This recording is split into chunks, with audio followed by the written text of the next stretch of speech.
मोर मोरनी की कहानी एक भक्त की बड़ी सुंदर सी दास्तान है जिसमें एक प्राचीन मंदिर महारानी का जिसमें कभी भी कोई पूजा नहीं किया करता था और एक दिन की बात छोटी सी बच्ची की श्रद्धा माँ पर आ गई और वो बच्ची जाकर के माँ के मंदिर में माँ की पूजन करने लगी और उसका नियम था वो रोज ही माँ के मंदिर में जाती थी और माँ का पूजन किया करती थी। एक दिन की बात जैसे जैसे वो लड़की बड़ी होती गई माँ की कृपा उस बच्ची पर बढ़ती गई और एक लड़का उसी मंदिर के रास्ते से गुजर रहा था और उसने विचार किया चलो क्यों ना मैं भी माँ के दर्शन कर लूं। और दर्शन करने की इच्छा से जब वो लड़का माँ के मंदिर में पहुंचा कदम तो माँ के मंदिर में ही पड़ा और उस लड़की जो माँ के मंदिर में बैठी हुई थी नजर उस लड़की पर जैसे ही गई वह लड़का एकटक उस लड़की को देखता ही रह गया। वो लड़की इतनी सुंदर थी ऐसा लगता था मानो आसमान से उतरकर कोई परी जमीन पर आई थी। उस लड़की को देखकर वो लड़का अपना सुध-बुध खो बैठा और माँ से कहने लगा माँ ये कैसा चमत्कार है, अगर ये सत्य है तो मैं तेरे दरबार में तभी आऊंगा जब मेरी मुराद तू पूरी कर देगी और जिस दिन इस लड़की से मेरी शादी हो जाएगी तभी मैं तेरे दरबार में आऊंगा। और वो लड़का माँ से कहने लगा ये सुनिएगा इसे सप्त घटना के माध्यम से सुंदर सा रूप प्यारा मीठी मीठी बातें सुंदर सा रूप प्यारा मीठी मीठी बातें हैं बातों से झलकता प्यार कुदरत का करिश्मा है या कोई देवी का अवतार कुदरत का करिश्मा है या कोई देवी का अवतार। और वो लड़का माँ से कहने लगा माँ अब मैं तेरे दरबार तो आऊंगा लेकिन उस दिन जिस दिन ये लड़की मेरी पत्नी बन जाएगी उस दिन मैं जोड़ी के साथ तेरे दरबार में आऊंगा। है आदि भवानी मेरी प्यास बुझा दे मेरा इस लड़की से ब्याह करा दे। है आदि भवानी मेरी प्यास बुझा दे मेरा इस लड़की से माँ ब्याह करा दे। जब दुल्हन बना के लाऊंगा तब तेरे दर पे आऊंगा और तेरे दर पे आके मैं माँ अपना शीश चढ़ाऊंगा तेरे मंदिर में मैं आऊँ सर अपना तुझे चढ़ाओ तेरे मंदिर में मैं आऊँ मैं अपना वचन निभाओ देवी मैं आ तू मुझ पर ममता में तू मुझ पर कर इतना उपकार कुदरत का करिश्मा है या कोई देवी का अवतार कुदरत का करिश्मा है या कोई देवी का अवतार। जब उस लड़के ने माँ से ये वरदान मांगा वो लड़का इतना कहकर के वह से चला जाता है और मैया की इतनी कृपा थी उस बच्चे पर माँ ने उस बच्चे की इच्छा को पूरा किया और माँ ने अपनी महिमा से उस बच्चे की परीक्षा को पूरा किया।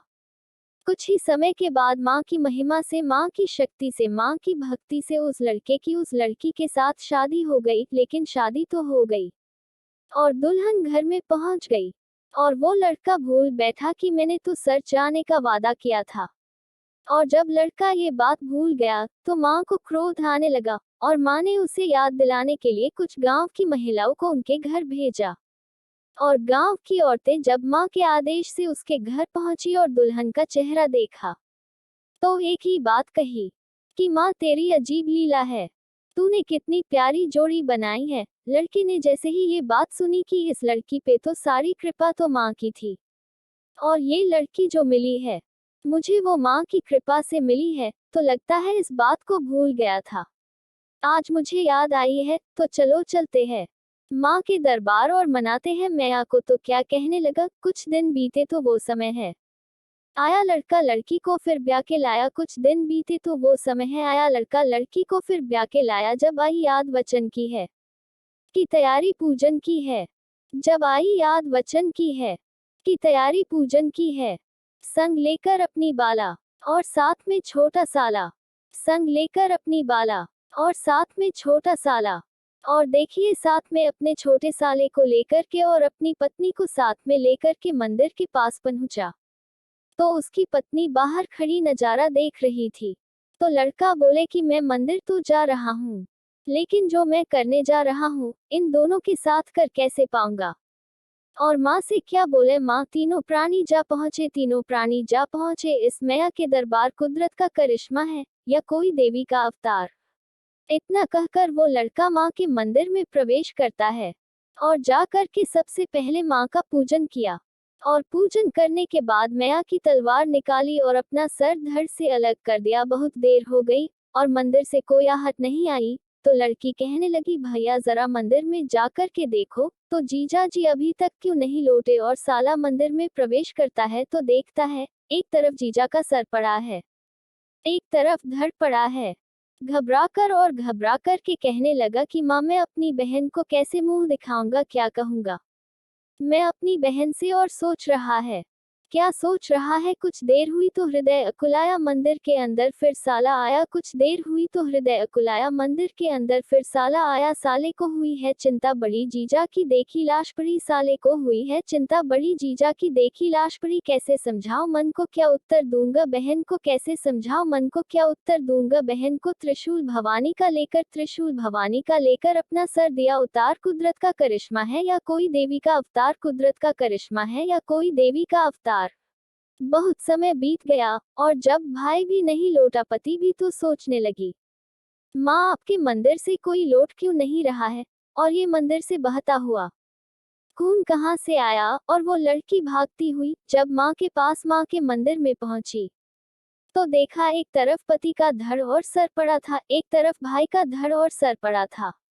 लहूलुहान भाई और पति को देखकर वो लड़की पागल सी हो गई और रो रो कर के माँ से क्या कहने लगी, मंदिर से कोई ना लौट के आया, मंदिर के बाहर वह खून है आया, मंदिर से कोई ना लौट के आया, मंदिर के बाहर वह खून है आया। पूजा का फल कैसा दीन हा, माँ छीन मेरा भैया लीन हा। पूजा का फल कैसा दीन हा, माँ छीन मेरा साजन लीन हा। ये कैसे जख्म सहूंगी, बिन साजन नहीं जीऊंगी। ये कैसे दर्द सहूंगी, बिन भैया नहीं जीऊंगी। जीवन नया मेरी माँ, जीवन नया मेरी माँ, अब डूब गई मझधार। कुदरत का करिश्मा है या कोई देवी का अवतार।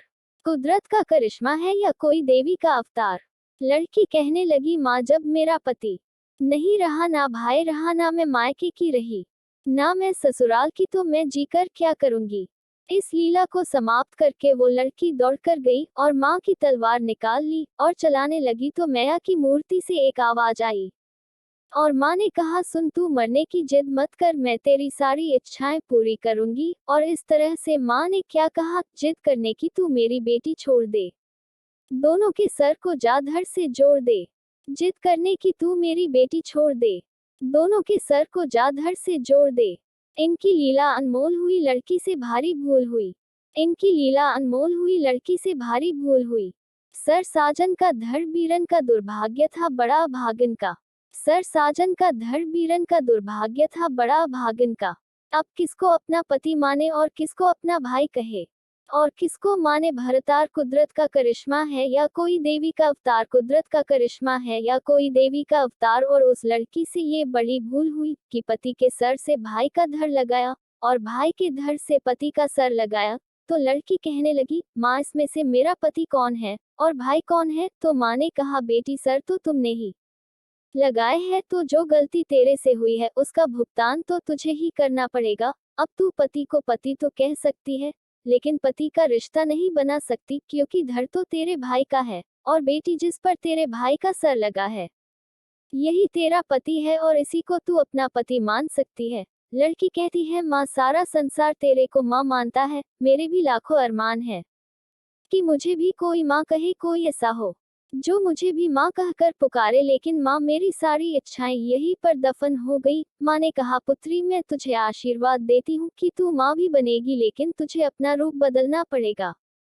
और मैया ने अपनी शक्ति से दोनों को मोर और मोरनी बना दिया। पर क्या हुआ, जिस पे सर था पति का माँ ने मोर बनाया और मोरनी बना के माँ ने जोड़ा बनाया। जिस पे सर था पति का माँ ने मोर बनाया और मोरनी बना के माँ ने जोड़ा बनाया। माँ ने कहा, तू अपने पति का सुख नहीं पाएगी, तू अपने पति की सारी इच्छाओं को छोड़कर बस तू अपना पति समझेगी तो सारा सुख पाएगी। और तू जो अपने पति से सुख चाहती है वो तुझे कभी नहीं मिलेगा, क्योंकि जो तूने गलती की है उसका भुगतान तुझे ही भुगतना होगा। तू अपने पति को देखकर, और जो उसके आंसू गिरेंगे कि जब मोर नाचता है तो बड़ा है सुंदर लगता है, और मोर अपने आप पर गर्व करता है कि मैं बहुत सुंदर हूँ। लेकिन जब मोर अपने आप को देखता है तो खुश होता है। जैसे ही पैर पर दृष्टि जाती है तो वो रो पड़ता है कि वो पैर उसके भाई के है, और मोरनी छुप करके देख रही होती है, और मुख से जो झाग निकलता है और मोर की आंखों से जो आंसू गिरते हैं उसको मोरनी पीती है और गर्भ धारण करती है।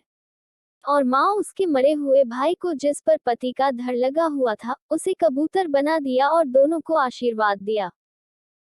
प्लीज वीडियो पसंद आए तो लाइक, और चैनल पर पहली बार आए तो सब्सक्राइब, कमेंट और अपने दोस्तों के साथ शेयर करना मत भूलना।